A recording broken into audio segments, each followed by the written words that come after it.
On this week's on .NET, I have my good friend Mark on talking about how he modernized DasBlog, one of the original open source community projects for blogging with .NET, from .NET Framework to .NET Core to .NET 6. So tune in.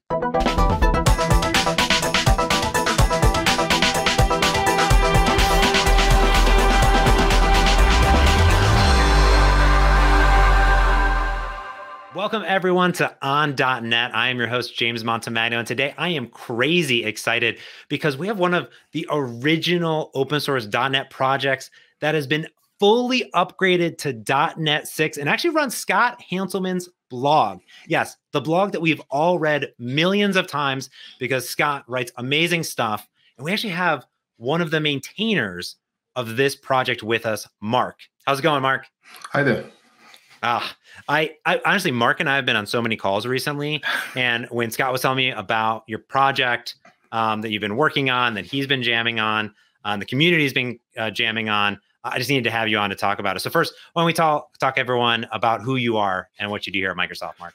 Sure. Yeah, my name's Mark Downie. I'm a program manager on the Visual Studio team. I deal primarily with diagnostics. So if you are thinking about the way in which you profile an app, or just simply debugging an app, or maybe you're opening a memory dump or a trace for the first time in Visual Studio, I'm the PM who likes to think about those scenarios for all these waking hours. That's awesome. And the project that we're talking about is called DasBlog, correct? Yeah, exactly. It's as you mentioned earlier, it's one of the oldest open source .NET projects out there. It was started many moons ago by developers passionate about the .NET space who were looking at what at the time was this new kind of idea of blogging in public. I mean, now it's just a word that's a part of our lexicon, but back then it was kind of like brand new thing. And these folks were kind of pulling in .NET and making that the platform on which blogging would be done into the future. That's really awesome because it's cool because this space of blogging is still evolving. Funny enough, like we still talk about 15, 20 years ago, like when I was getting into blogging, it was the new thing that everyone was trying out and everyone was creating Angel Fire and, a GeoCities account and stuff like this. And now we have these platforms as a service, but even me as a developer, I like to tweak and tune and own my data at the end of the day, and my blog, runs on a SaaS, but I fully customize it and do all this stuff. So what is DasBlog and where is it at today, and how did it get there? Yeah, so DasBlog, it's kind of, I think if I remember correctly, it started off around about 2002, 2001, right in that space where .NET 1.0, 1.1 was being introduced. And we had several, like as I mentioned, several engineers that you may have heard of today that were kind of maintaining the software. As with all open source software, it had its ebbs and flows. It got incredibly popular to start with. I mean, it was literally powering many blogs around the world, hundreds of thousands, probably more, of blogs around the world. As with all things kind of wane. This was built on ASP.NET WebForms. Oh, wow. So that came with a certain set of, restrictions, restrictions, or frankly, just the MVC kind of took over and it slowly got left behind, further and further behind. So if you'd have seen the DasBlog of yesteryear, you would have seen .aspx as the kind of ending of to kind of tell you what it was. .NET Core happened. I mean, lots of things happened over the course. If you can imagine an app that starts in 1.1, you have collections. This was before generics. This was before master pages. This was before like a ton of features that we frankly take for granted at this point. Yeah. And these developers had kind of built up kind of projects that kind of defined, well, this is what master pages will be to a blogger in DasBlog. So we literally, by the time I took over and I started to claim the space, there was solutions to so many of the problems that were part of the .NET project that it just really became about how do we modernize it? How do we keep the essential part of it? But then how do we also modernize it and bring it so you can run it in something like, a Linux container, for example. Oh, very cool. So I think before we talk about some of the, core modernization that you did to .NET 6, and even like you said, it went through a journey from WebForms all the way to where it's at now. Do you want to maybe just kind of show it off really quick, what it is, so we can get a kind of a glimpse on that? Sure. So, this is the open source site right here. This is my DasBlog core. And kind of principally, I'll kind of show you my blog, but principally the function here is that we were trying to basically maintain that original DasBlog blogging engine.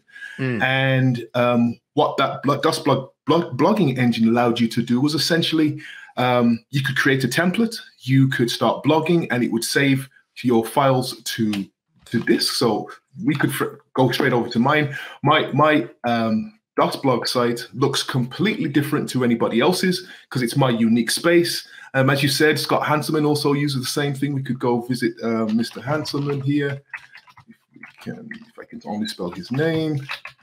And he has his own theme. So what DasBlog is at its heart is basically a theming blogging engine that allows you to sit on top of .NET Core. So essentially, the blogs themselves are all simple text files. They live in your content folder. Essentially, DasBlog made a very conscious decision that we were going to be as open as possible. Part of what you mentioned earlier is about this idea of ownership. And what I kind of connected with DasBlog was that I knew what those text files were, where they were, the format. They were simple XML files. Yeah. I owned that. It wasn't in a proprietary format. I could access that, copy it, back it up anywhere I wanted. It was really about really staking a claim of ownership of the words that I'm writing, wanting to make sure that I really do genuinely own those words and I can transfer them wherever I want to. Yeah. And I think that's a super important part. I've gone through so many blogging platforms, some that were open, some that weren't open. And I think the ability to just own your words, right? It's like you have your source code here, right? And you know where the source code is at, and there's a license in there, and you can update it and modify it and redeploy it wherever you want. So, what are all the features of DasBlog? So, you mentioned obviously you have your blogs running on it. Yep. What does it look like? Right. So, I mean, let me just go ahead and pull us right into some source here. Cool. So some of the features, I think some of the main features, I guess I'll speak to just off the top of my head, but some of the main features, just to kind of think about here, is all configuration driven. They're all in text files. So even things as simple as the site configurations, they're held in config files. So everything is essentially open. You can, with this site, you can define themes, as I mentioned earlier. You can define a theme. Essentially, we just use some bootstrapping concepts, or you could actually even go completely your own way. But what I like about the idea of themes is that a simple theme concept is that I can define what is essentially my page of my each particular page or a blog item. And what I can do is define using simple div methods, just div classes or what have you. I can define an entire page layout right here. So just using Razor and as well. So the other thing that what was happening before with the original DasBlog is that it was all based on a very proprietary type of technology that was a templating engine that they had to create because there was nothing else in 2004, right? But today we base the templating all on Razor. So anybody who can understand Razor can understand how DasBlog works. The other things, we also rely on tag helpers. So if I want to, there's tag helpers listed here, for example. So I rely on this idea of a tag helper. And I say, okay, I want to see a list of the categories associated with this blog post. And that's simply all I have to do is kind of reference the tag helper here. And the model is the blog post. Same for other things here. I've used a tag helper to say, actually, I want the link to edit this blog post, but I actually only want to show this stuff. And you'll see here, I've put in an authorization on this div, which basically means only when I'm logged in and authorized do I show anything within this div at all. So I've built this kind of templating engine that folks, hopefully, who are familiar with HTML and Razor should be able to just jump in and make contributions to.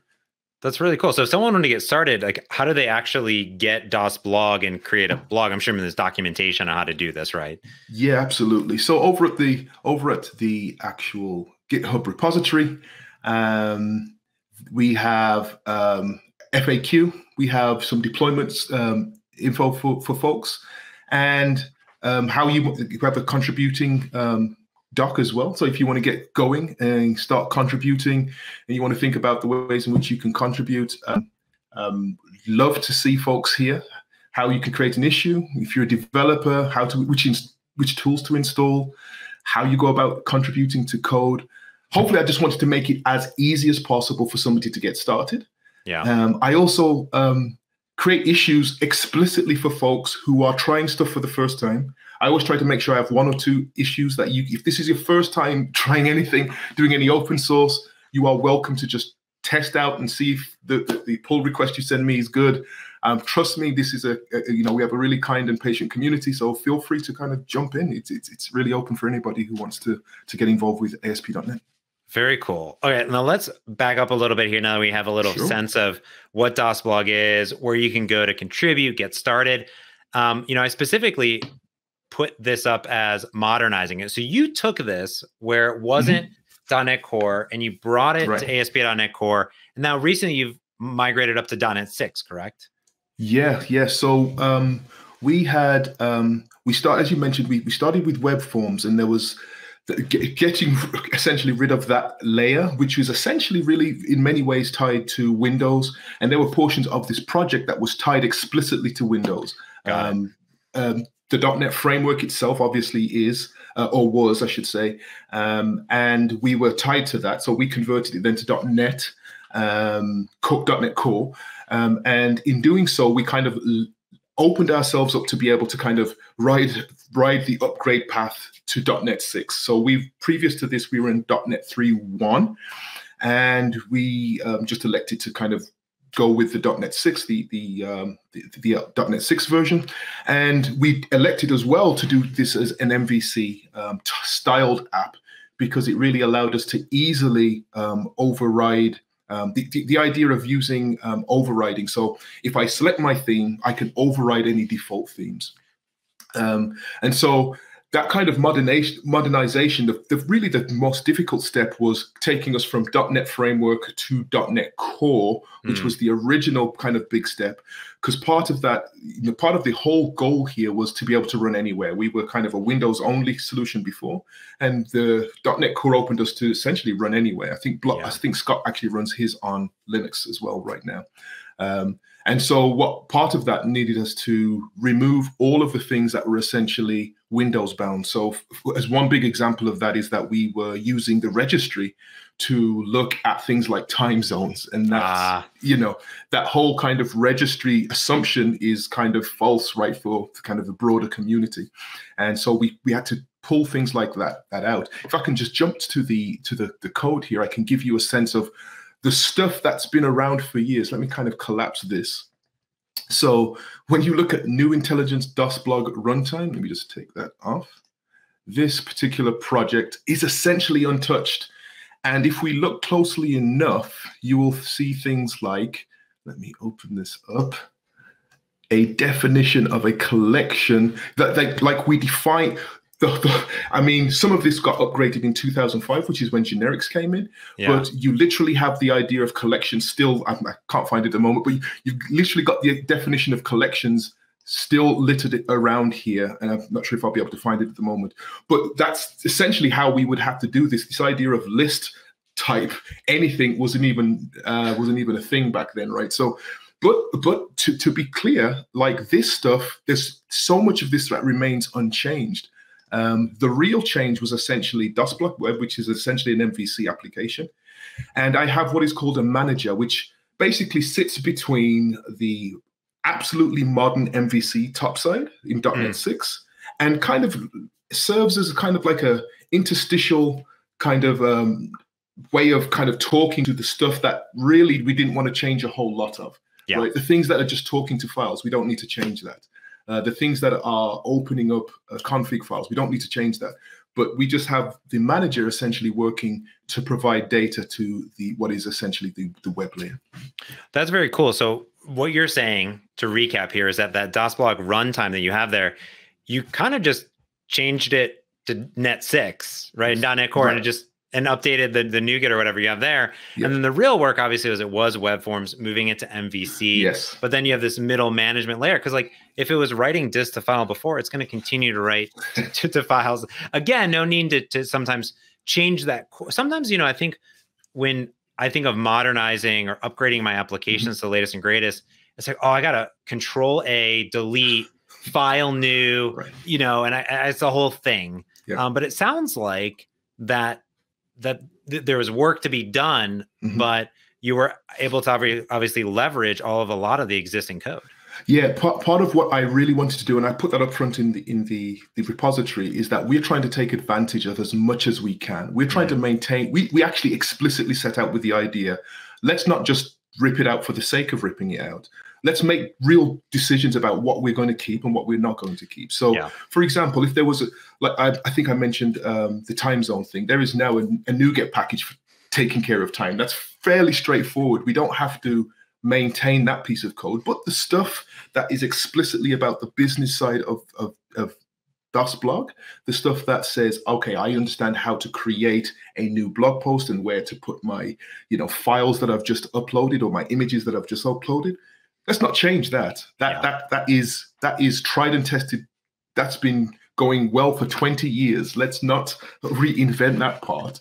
However, there's portions of this that the community has created incredible value with, and that's the part where we should pull in a NuGet package and rip out a project. But as you can see, there's tons of, literally thousands of lines of codes that have been running since 2003.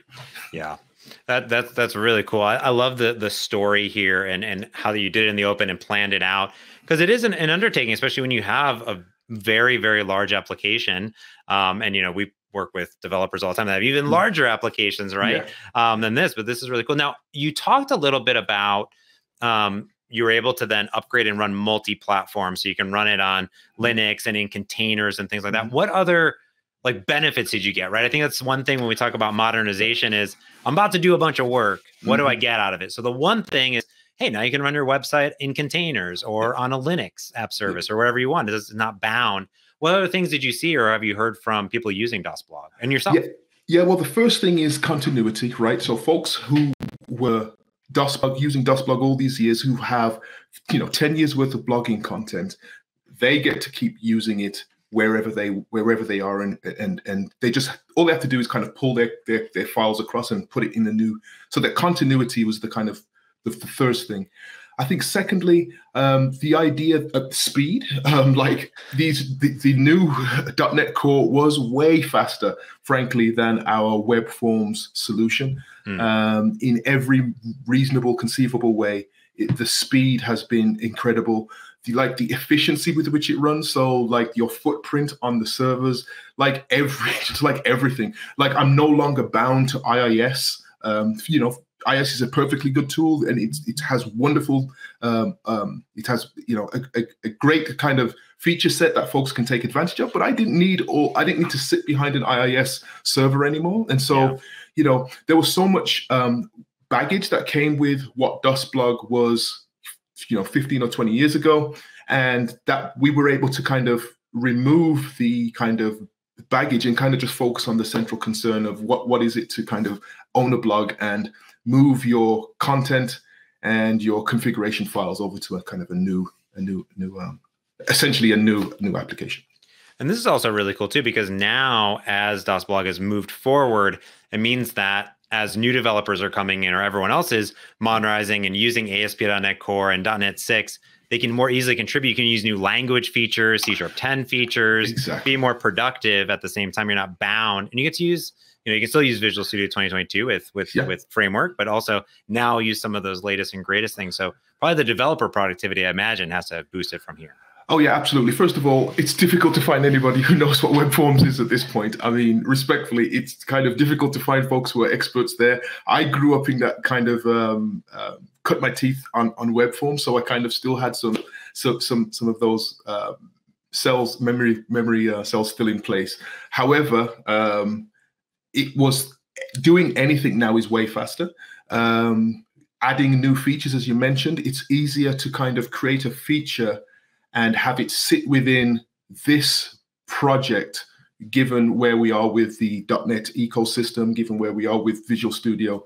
So that I kind of was able to, just the simple thing of caching, if I'm relying on, what WebForms did, that was a very particular way of doing it. Now I'm doing it in a way that that everybody understands. I'm using dependency injection. I'm using, like for example, we had huge static objects just sitting around where you could access them from any page. Now we rely on more like dependency injection. Like, so we will kind of, if I can just jump over to the code real quick, things like this kind of model where I am saying, okay, I've got a DI system set up in my startup, and I can pull in all the things that are necessary for this particular controller and use it on the actions that I think are appropriate. That kind of stuff wasn't available to me with WebForms, and so at least with the WebForms that I was using at the time. And so now I kind of can take advantage of all the constructs that a modern developer would have.